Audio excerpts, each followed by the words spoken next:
प्रेम से बोलिए बृहस्पति देव की जय।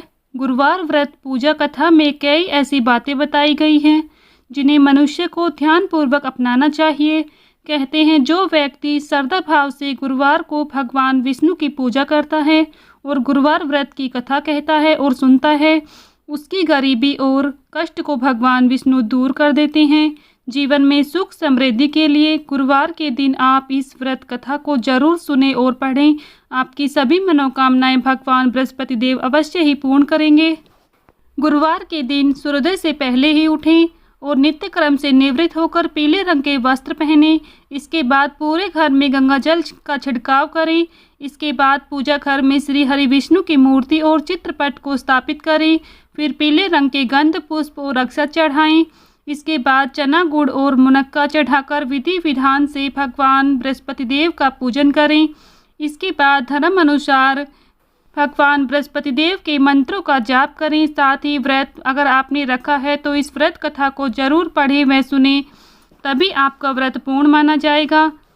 पूजा आरती और व्रत कथा को सुनने के बाद जल को केले के पेड़ में अवश्य चढ़ाएं। आज की इस वीडियो में आप सभी बृहस्पतिवार की यानी कि गुरुवार की व्रत कथा को सुनेंगे। आप सभी श्रोतागण इस व्रत कथा को बड़े ही प्रेम पूर्वक और श्रद्धा भाव से सुने। आप सभी की मनोकामनाएं बृहस्पति देव भगवान अवश्य ही पूर्ण करेंगे। प्राचीन समय की बात है, भारतवर्ष में एक राजा राज्य करता था। वह बड़ा प्रतापी और दानी था। वह नित्य गरीबों और ब्राह्मणों की सेवा सहायता करता था। वह प्रतिदिन मंदिर में भगवान दर्शन के लिए जाता, लेकिन यह बात उसकी रानी को अच्छी नहीं लगती थी। वह न ही भगवान का पूजन करती और न ही किसी को दान दिया करती थी।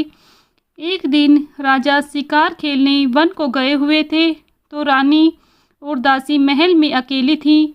उसी समय भगवान बृहस्पति देव साधु भेष में राजा के महल में भिक्षा के लिए गए और भिक्षा मांगी तो रानी ने भिक्षा देने से मना कर दिया। रानी ने कहा कि हे साधु महाराज, मैं तो दान पुण्य से तंग आ गई हूँ। इस कार्य के लिए मेरे पतिदेव ही बहुत हैं। अब आप ऐसी कृपा करें कि सारा धन नष्ट हो जाए और मैं आराम से रह सकूं। साधु ने कहा, देवी तुम तो बड़ी अजीब हो। धन और संतान से कौन दुखी होता है? इसकी तो सभी कामना करते हैं। पापी भी पुत्र और धन की इच्छा करते हैं। अगर तुम्हारे पास अधिक धन है तो भूखे मनुष्य को भोजन कराओ, प्याऊ लगवाओ, ब्राह्मणों को दान दो, कुआं, तालाब, बावड़ी, बाग बगीचे आदि बनवाओ, मंदिर, पाठशाला, धर्मशाला बनवाकर दान दो, निर्धनों की कुंवारी कन्याओं का विवाह कराओ, साथ ही यज्ञ आदि कर्म करो, अपने धन को शुभ कार्यों में लगाओ। ऐसा करने से तुम्हारा नाम परलोक में सार्थक होगा एवं स्वर्ग की प्राप्ति होगी। लेकिन रानी पर उपदेश का कोई प्रभाव न पड़ा। वह बोली, महाराज, मुझे ऐसे धन की आवश्यकता नहीं जिसको मैं अन्य लोगों को दान दूं, बांटती फिरूं, जिसको रखने और संभालने में ही मेरा सारा समय नष्ट हो जाए। और अब आप ऐसी कृपा करें कि सारा धन नष्ट हो जाए तथा मैं आराम से रह सकूं। साधु ने उत्तर दिया, यदि तुम्हारी ऐसी इच्छा है तो जैसा मैं तुम्हें बताता हूँ तुम वैसा ही करना। बृहस्पतिवार को घर को गोबर से लीपना, अपने केसों को पीली मिट्टी से धोना, राजा से कहना कि वह बृहस्पतिवार को हजामत बनवाए, भोजन में मांस मदिरा खाना और कपड़ा धोबी के यहाँ धुलवाने डालना। ऐसा करने से 7 बृहस्पतिवार में ही आपका सारा धन नष्ट हो जाएगा। इतना कहकर वह साधु महाराज वहाँ से अंतर्ध्यान हो गए। इसके बाद रानी ने वही किया जो साधु ने बताया था। 3 बृहस्पतिवार ही बीते थे कि उसका समस्त धन नष्ट हो गया और भोजन के लिए राजा रानी तरसने लगे। तब एक दिन राजा ने रानी से कहा कि तुम यहाँ पर रहो, मैं दूसरे देश में जाता हूँ, क्योंकि यहाँ पर मुझे सभी मनुष्य जानते हैं, इसलिए कोई कार्य नहीं कर सकता। देश चोरी प्रदेश भीख बराबर है। ऐसा कहकर राजा परदेश चला गया। वहाँ जंगल को जाता और लकड़ी काट कर लाता और शहर में बेचता। इस तरह जीवन व्यतीत करने लगा। इधर राजा के बिना रानी और दासी दुखी रहने लगी। किसी दिन भोजन मिलता तो किसी दिन जल पीकर ही रहना पड़ता। एक समय जब रानी और दासियों को 7 दिन बिना भोजन के रहना पड़ा तो रानी ने अपनी दासी से कहा कि हे दासी, पास ही के नगर में मेरी बहन रहती है, वह बड़ी धनवान है, तो उसके पास जाकर आ और 5 सेर बेजर मांग कर ले आ, ताकि कुछ समय के लिए थोड़ा बहुत गुजर बसर हो जाए। दासी रानी की बहन के पास गई। उस दिन बृहस्पतिवार था। रानी की बहन उस समय बृहस्पतिवार की कथा सुन रही थी। दासी ने रानी की बहन को अपनी रानी का संदेश सुनाया, लेकिन रानी की बहन ने कोई उत्तर नहीं दिया।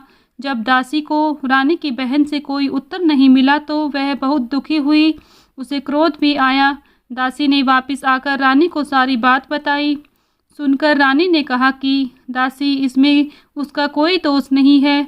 जब बुरे दिन आते हैं तब कोई सहारा नहीं, अच्छे बुरे का पता विपत्ति में ही लगता है। जो ईश्वर की इच्छा होगी वही होगा, यह सब हमारे भाग्य का दोष है। यह सब कहकर रानी ने अपने भाग्य को कोसा। उधर रानी की बहन ने सोचा कि मेरी बहन की दासी आई थी, लेकिन मैं उससे नहीं बोली, इससे वह बहुत दुखी हुई होगी। कथा सुनकर और पूजन समाप्त कर वह अपनी बहन के घर गई और कहने लगी, हे बहन, मैं बृहस्पतिवार का व्रत कर रही थी, तुम्हारी दासी गई, लेकिन जब तक कथा होती तब तक न उठते हैं और न ही बोलते हैं, इसलिए मैं नहीं बोली। कहो दासी क्यों आई थी? रानी बोली, बहन, हमारे घर अनाज नहीं था। ऐसा कहते कहते रानी की आंखें भर आई। उसने दासियों समेत 7 दिन तक भूखा रहने की बात भी अपनी बहन को बता दी।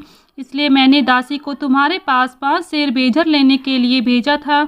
रानी की बहन बोली, बहन देखो, बृहस्पति देव सबकी मनोकामना पूर्ण करते हैं। देखो, शायद तुम्हारे घर में अनाज रखा हो। पहले तो रानी को विश्वास नहीं हुआ, परंतु बहन के आग्रह करने पर उसने दासी को अंदर भेजा। दासी घर के अंदर गई तो वहाँ पर उसे एक घड़ा बेजर से भरा हुआ मिल गया। उसे बड़ी हैरानी हुई। उसने बाहर आकर रानी को बताया। दासी रानी से कहने लगी, हे रानी, जब हमको भोजन नहीं मिला तो हम व्रत ही तो करते थे, इसलिए क्यों ना इससे व्रत और कथा की विधि पूछ ली जाए, हम भी व्रत किया करेंगे। दासी के कहने पर रानी ने अपनी बहन से बृहस्पति व्रत के बारे में पूछा। उसकी बहन ने बताया, बृहस्पतिवार के व्रत में चने की दाल, गुड़ और मुनक्का से भगवान विष्णु का केले के वृक्ष की जड़ में पूजन करें तथा दीपक जलाएं और कथा सुनें। उस दिन एक ही समय भोजन करें। भोजन में पीले खाद्य पदार्थ का सेवन जरूर करें, इससे गुरु भगवान प्रसन्न होते हैं, अन्न, पुत्र और धन का वरदान देते हैं, साथ ही सभी मनोकामनाएं पूर्ण करते हैं। व्रत और पूजन की विधि बताकर रानी की बहन अपने घर लौट आई। रानी और दासी ने दोनों ने निश्चय किया कि बृहस्पति देव भगवान का पूजन जरूर करेंगे। 7 रोज बाद जब बृहस्पतिवार आया तो उन्होंने व्रत रखा। गुड़साल में जाकर चना और गुड़ बीन लाई और उसकी दाल से केले की जड़ और भगवान विष्णु का पूजन किया। अब पीला भोजन कहाँ से आए? दोनों बड़ी दुखी हुई, परंतु उन्होंने व्रत किया था, इसलिए बृहस्पति देव भगवान प्रसन्न थे। एक साधारण व्यक्ति के रूप में वे 2 थालों में पीला भोजन लेकर आए और दासी को देकर बोले, हे दासी, यह भोजन तुम्हारे और तुम्हारी रानी के लिए है, इसे तुम दोनों ग्रहण करना। दासी भोजन पाकर बहुत प्रसन्न हुई। उसने रानी से कहा, चलो रानी जी, भोजन कर लो। परंतु रानी को भोजन आने के बारे में कुछ पता ही नहीं था, इसलिए उसने कहा कि जा तू ही भोजन कर ले, क्योंकि तू व्यर्थ में हमारी हंसी उड़ाती है। तब दासी ने कहा कि एक व्यक्ति भोजन दे गया है। तब रानी ने कहा कि वह व्यक्ति तेरे लिए ही भोजन दे गया होगा, तू ही भोजन कर ले। तब दासी ने कहा कि वह व्यक्ति हम दोनों के लिए 2 थालों में सुंदर पीला भोजन देकर गया है, इसलिए मैं और आप दोनों ही साथ साथ भोजन करेंगे। यह सुनकर रानी बहुत प्रसन्न हुई और दोनों ने गुरु भगवान को नमस्कार कर भोजन किया। उसके बाद से वे प्रत्येक बृहस्पतिवार को गुरु भगवान का व्रत और पूजन करने लगी। बृहस्पति भगवान की कृपा से उसके पास धन हो गया और लेकिन रानी फिर पहले की तरह आलस्य करने लगी। तब दासी बोली, देखो रानी, तुम पहले भी इस प्रकार आलस्य करती थी, तुम्हें धन के रखने में कष्ट होता था, इस कारण सभी धन नष्ट हो गया। अब गुरु भगवान की कृपा से धन मिला है तो फिर तुम्हें आलस्य होता है। बड़ी मुसीबतों के बाद हमने यह धन पाया है, इसलिए हमें दान पुण्य करना चाहिए। अब तुम भूखे मनुष्य को भोजन कराओ, प्याऊ लगवाओ, ब्राह्मणों को दान दो, कुआं, तालाब, बावड़ी और बाग बगीचे आदि का निर्माण कराओ, मंदिर, पाठशाला और धर्मशाला बनवाकर दान दो, निर्धनों की कुंवारी कन्याओं का विवाह कराओ, साथ ही यज्ञ आदि कर्म करो। अपने धन को शुभ कार्यों में खर्च करो, जिससे तुम्हारे कुल का यश बढ़ेगा और स्वर्ग प्राप्त हो। पितृ प्रसन्न होंगे। दासी की बात मानकर रानी शुभ कर्म करने लगी। उसका यश फैलने लगा। एक दिन रानी और दासी आपस में विचार करने लगी कि न जाने राजा किस दशा में होंगे। उनकी कोई खोज खबर भी नहीं है। उन्होंने श्रद्धापूर्वक बृहस्पति भगवान से प्रार्थना की कि राजा जहाँ भी हो, कहीं भी हो, शीघ्र ही वापस घर आ जाएं। उसी रात्रि को बृहस्पति देव ने राजा को सौपन्न में कहा कि हे राजा, उठ, तेरी रानी तुझको याद करती है, अपने देश को लौट जा। प्रातःकाल उठा और जंगल से लकड़ी काटने के लिए जंगल की ओर चल पड़ा।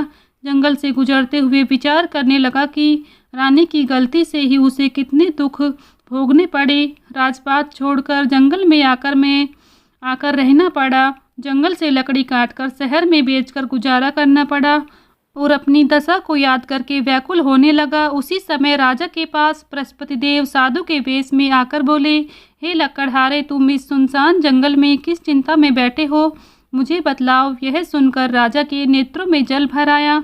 साधु की वंदना कर राजा ने अपनी संपूर्ण कहानी सुना दी। महात्मा दयालु होते हैं। वे राजा से बोले कि हे राजा, तुम्हारी पत्नी ने बृहस्पति देव के प्रति अपराध किया था, जिसके कारण तुम्हारी यह दशा हुई। अब तुम चिंता मत करो, भगवान तुम्हें पहले से अधिक धन देंगे। देखो, तुम्हारी पत्नी ने बृहस्पतिवार का व्रत शुरू कर दिया है। अब तुम भी बृहस्पतिवार के व्रत में चने की दाल, गुड़, मुनक्का से भगवान विष्णु का, केले के वृक्ष का पूजन करो, दीपक जलाकर कथा सुनो।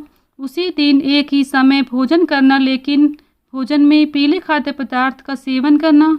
भगवान तुम्हारी सब मनोकामनाओं को पूर्ण करेंगे। साधु की बात सुनकर राजा बोला, हे प्रभु, लकड़ी बेचकर तो इतना पैसा नहीं बचता है जिससे भोजन के उपरांत कुछ बचा सकूं। मैंने रात्रि में अपनी रानी को व्याकुल देखा। मेरे पास कोई साधन भी नहीं है जिससे उसका समाचार जान सकूं। फिर मैं कौन सी कथा सुनूं, ये भी मुझको मालूम नहीं है। साधु ने कहा कि हे राजा, मन में बृहस्पति भगवान के पूजन व्रत का निश्चय करो, वे स्वयं तुम्हारे लिए कोई राह बना देंगे। बृहस्पतिवार के दिन तुम रोजाना की तरह लकड़ियाँ बेचकर शहर में जाना। तुम्हें रोज से दुगना धन मिलेगा, जिससे तुम भली भांति भोजन कर लोगे और बृहस्पति देव की पूजा का सामान भी आ जाएगा। राजा ने ऐसा ही किया और मनोवांछित फल की प्राप्ति हो गई। इसी प्रकार से जो भी यह व्रत कथा सुनता और पढ़ता है, उसके सभी मनोरथ पूरे होते हैं। भगवान बृहस्पति देव सभी की मनोकामनाओं अवश्य ही पूर्ण करते हैं। प्रेम से बोलिए भगवान बृहस्पति देव की जय। आज की वीडियो अगर आप सभी को पसंद आई है तो प्लीज़ वीडियो को लाइक शेयर करें। चैनल पर नए हैं तो चैनल को सब्सक्राइब करना ना भूलें। साथ ही बेल आइकन को प्रेस करें, जिससे आप सभी को व्रत और त्योहारों से जुड़ी संपूर्ण जानकारी देखने को मिलेंगी। मिलती हूँ नेक्स्ट वीडियो में। तब तक के लिए सभी को राधे राधे, जय श्री कृष्णा।